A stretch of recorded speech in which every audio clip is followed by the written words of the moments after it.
לאמור לדוד, אדוני רואי לא יחסר, בינו דשא ירביצני על מי מנוחות ינהלני. נפשי ישובב יענכני במגלי צדק למען שמו, גם כי אלק וקיצל מוות לא ידע רע כי אתה עמדי. שבטך ומשענתך המה ינחמוני. תערוך לפני שולחן נגד שורדי, דשענת בשמן ראשי כוסי רוויה. אך טוב וחסד ירדפוני כל ימי חיי, ושבתי בבית אדוני לאורך ימים. The words of the 23rd Psalm, a psalm of David. The Lord is my shepherd, I lack nothing. He makes me lie down in green pastures. He leads me to water in places of repose. He renews my life. He guides me in right paths as befits his name. Though I walk through a valley of deepest darkness, I fear no harm, for you are with me. Your rod and your staff, they comfort me. You spread a table for me in full view of my enemies. You anoint my head with oil, my drink is abundant. Only goodness and kindness shall pursue me all the days of my life, and I shall dwell in the house of Adonai for many long years.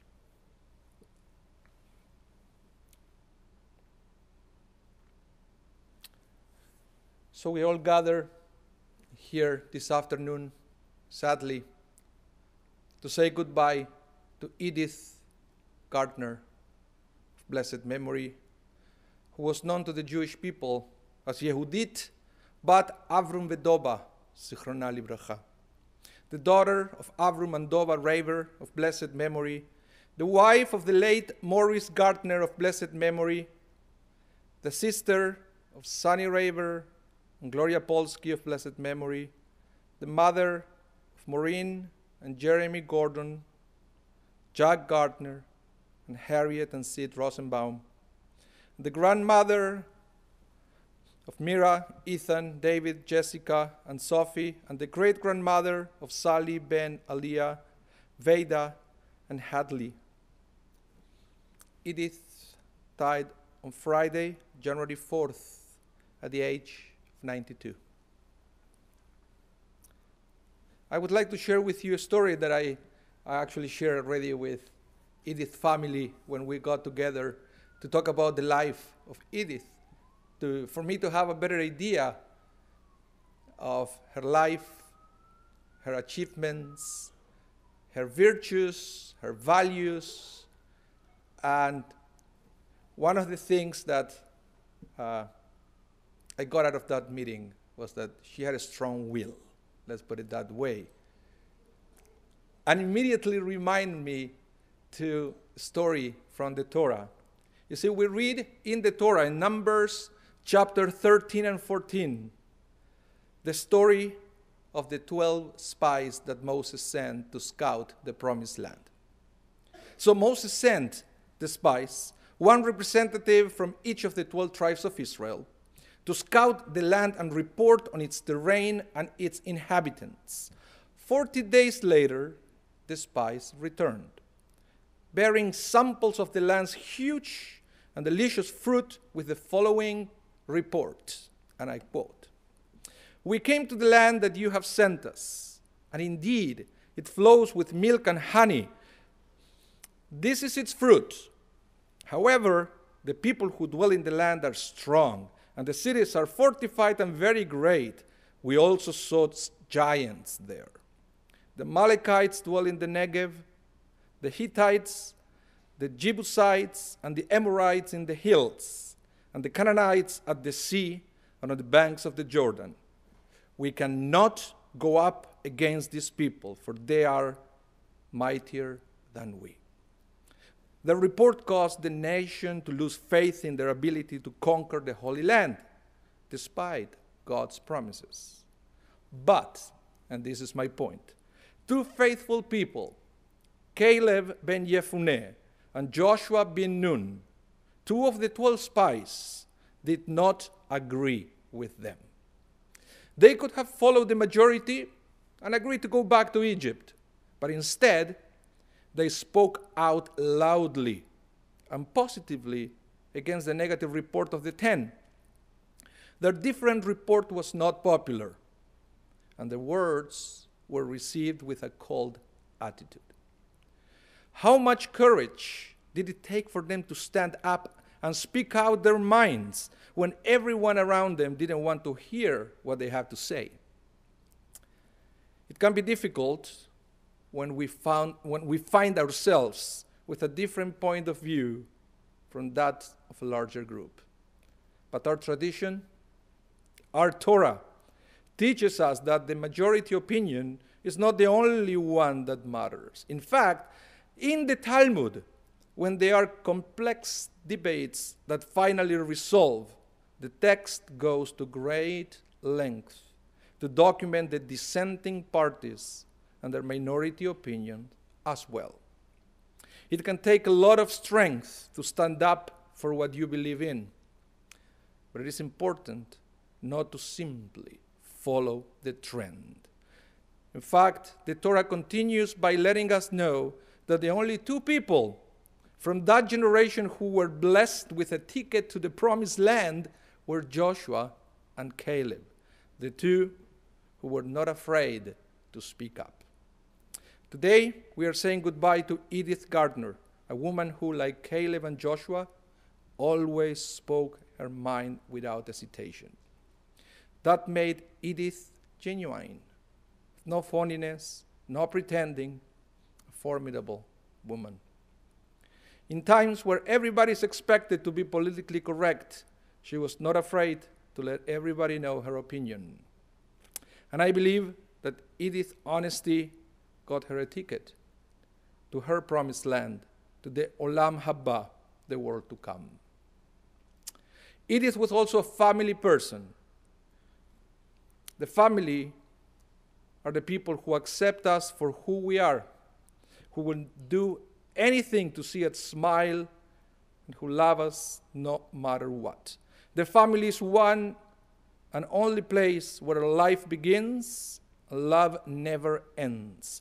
Actually, most people are not aware of the importance of family, but this was not the case of Edith Gardner. Edith loved and protected her family and appreciated each family member. Eulogies are a reminder that each of us leads a life of special interest and value, and that each of us is unique with our own special gift. And no one better to eulogize Edith than her own family. So I would like to invite Harriet to come forward to eulogize her mother.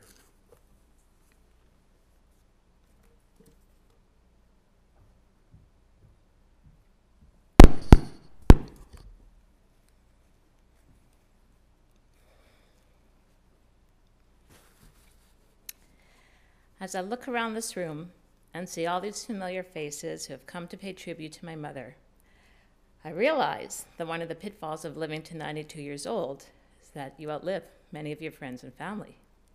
And this was the case with my mom. She was one of the last Rabers and Gardners of her generation.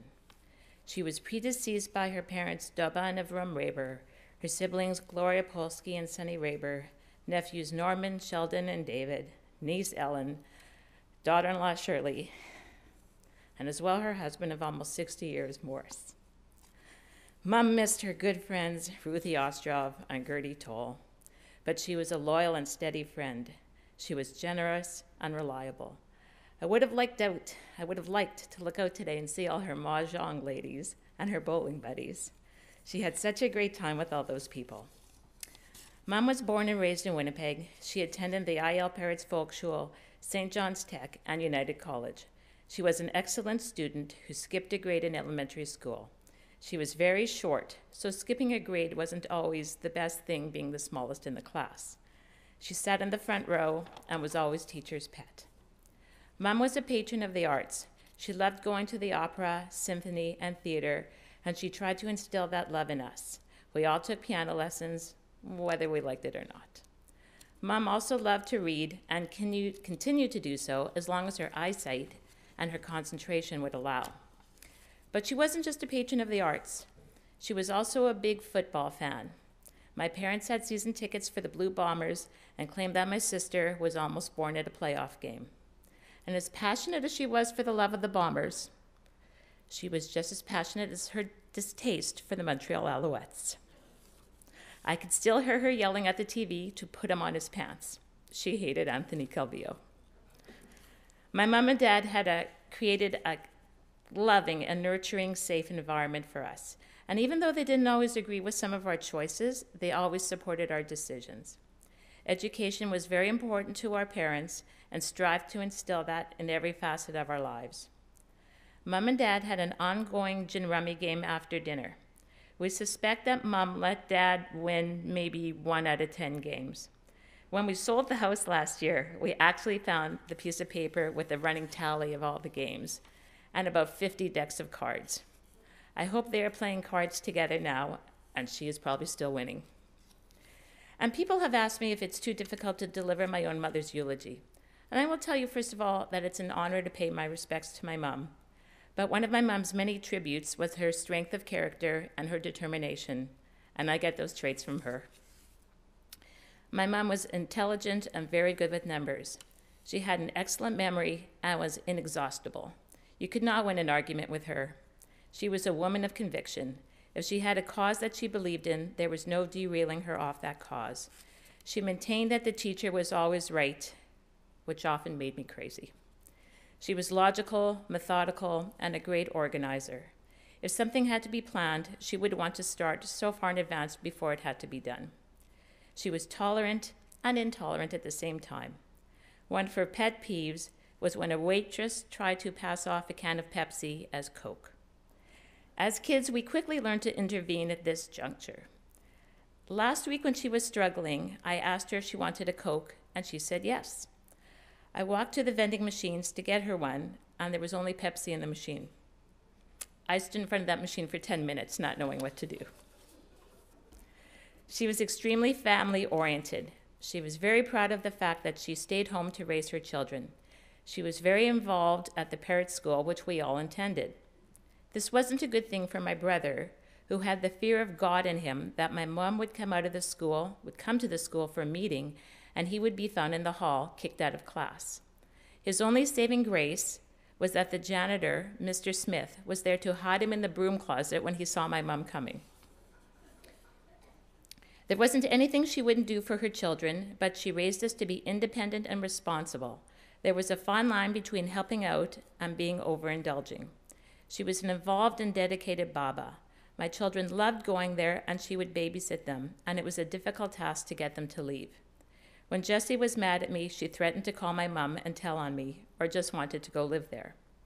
My mother was supportive and loving to her grandchildren and great-grandchildren. Grandson David has fond memories of going to the Padawil restaurant at the Bay with her for lunch. Granddaughter Jessie loved the sleepovers at Baba's and Zeta's. They always had their traditional back-to-school lunch dates with Baba, and Jessie claimed she made the best chicken soup ever. Mom could never keep up enough soup to keep up with the demand. Her nothings were something to talk about. No one could duplicate them. They would all taste good, but they never looked as good as hers. And as recent as November, I made a batch of nothings and took them to her at the Simpkins Center. And she tasted it, and she said it was good. I said, but they didn't rise. And she goes, how long to beat the eggs? In her demented state.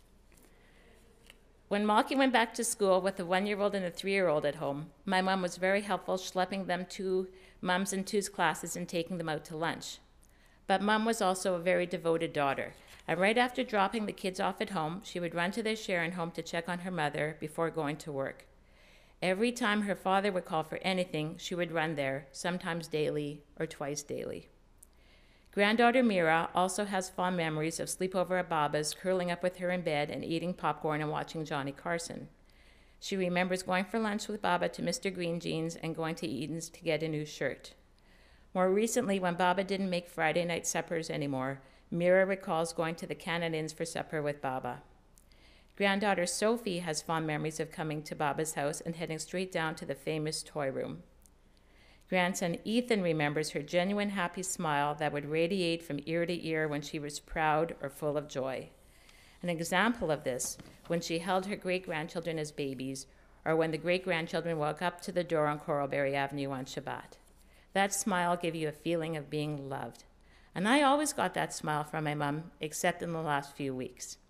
And even when she was getting to the end, whenever I would walk into her room at the Simpkins Center, I always got that welcoming smile.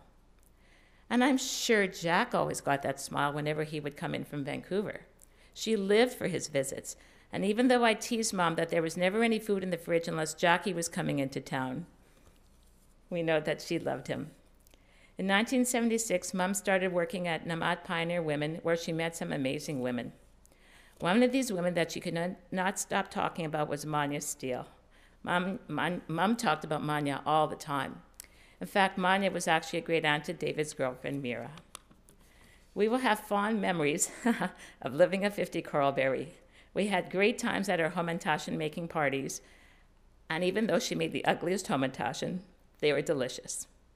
When Tim came into the family, he took over the pinching role, and Mom became the supervisor. We will also have fond memories of our Hanukkah parties, Passover Seders, but most of all our Friday night suppers. I would also like to thank Mario and Marissa, who became like family members helping out my mom, and Mario even driving my mom to the hairdresser when she couldn't drive anymore.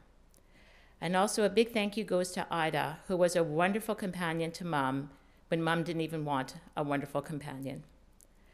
We would also like to acknowledge my mom's hairdresser, Alrena, who did my mom's hair for over 50 years and cutting all the grandchildren's and great-grandchildren's. Even though the last few years of her life were difficult, she did have the joy of seeing her grandchildren grow up and meet her great-grandchildren. Even at the very end, when we were unsure if she knew we were there, she would always ask about the kids. We will miss her, but she isn't struggling anymore. We will always hear her special phrases in our heads and have her in our hearts.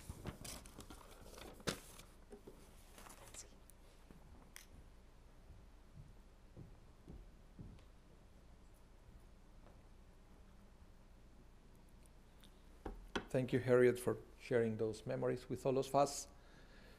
May the memory of Yehudit, but Avram Bedova, Edith, be a source of blessing for all of us. Please rise now for the El Maleh Rachamim prayer.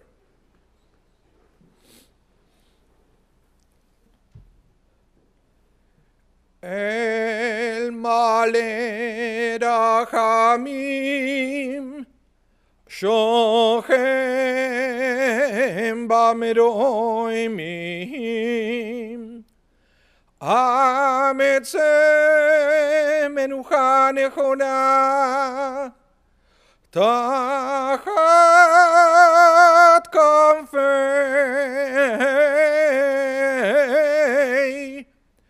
HaShechina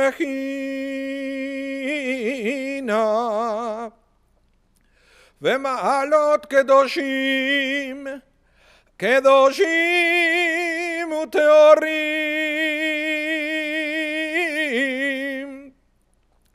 kezoyar haraki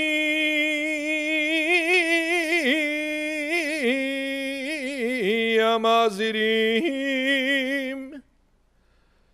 et nishemo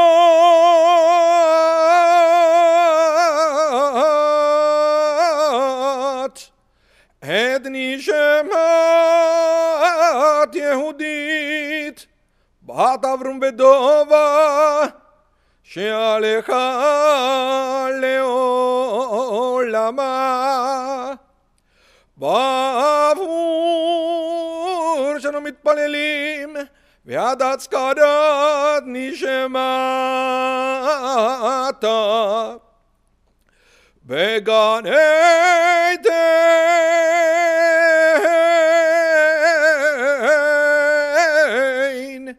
בגן עדן תהי מנוחת לכם על הרחמים. יעשתי ראיה וסדר כנף לעולמים. וצרור בצרור החיים, החיים את נשמתה.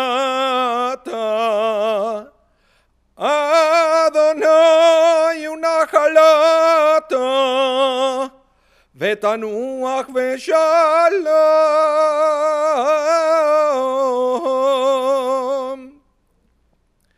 על משכבה,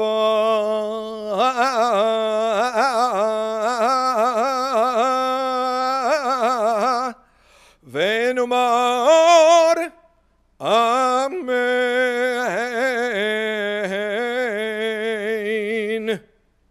God, full of compassion, dwelling on high, grant proper rest in the shelter of your presence, in the rank of the saintly and pure, radiant like the bright heavens, to the soul of Edith Gardner, who has gone to her eternal home. As we pray that her soul be remembered, may she rest in the Garden of Eden. So, compassionate ruler, shelter her beneath your wings forever, and gather her soul in the bond of life. God is her true inheritance. May she rest in peace in her resting place. And let us say, Amen. You may be seated. In a few minutes, we are going to proceed in caravan fashion to the B'nai Abraham Cemetery, located on Main Street. If you are coming with us to the cemetery, please remember to turn on your four-way flashers, and please remember to stop at red lights and stop signs. Immediately after burial, we are going to return here at the Sherry Zedek for the meal of consolation. Shiva will be observed at Harriet and Sid home, located at 104 Envoy Place on Garden City. And Shiva will be observed today from 7 to 9 p.m. And then Tuesday, Wednesday, and Thursday from 2 to 4 p.m. and 7 to 9 p.m. with the evening service being chanted at the house at 7 p.m. Everybody's invited to come to participate and to visit with the family. A donation on Edith's memory could be made to the charity of your choice. And at this point, I would like to invite the pallbearers to exit the chapel and to assume their places alongside Edith's coffin.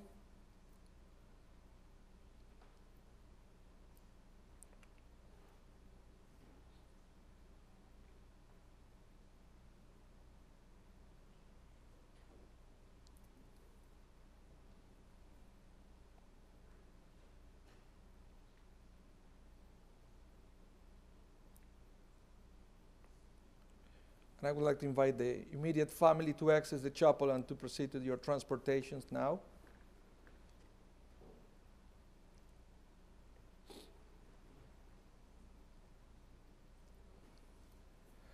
And for the rest of us, the tradition is, once the family is already in the vehicles, we are going to be invited to exit the building, and the tradition is to form two lines outside the building through which the coffin can find its way into the hearse. So remember, when you exit the sanctuary, to proceed directly outside of the building to form these two lines. That is going to be in a minute, and our sign will be the two doors at the back being opened.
Thank you all for coming.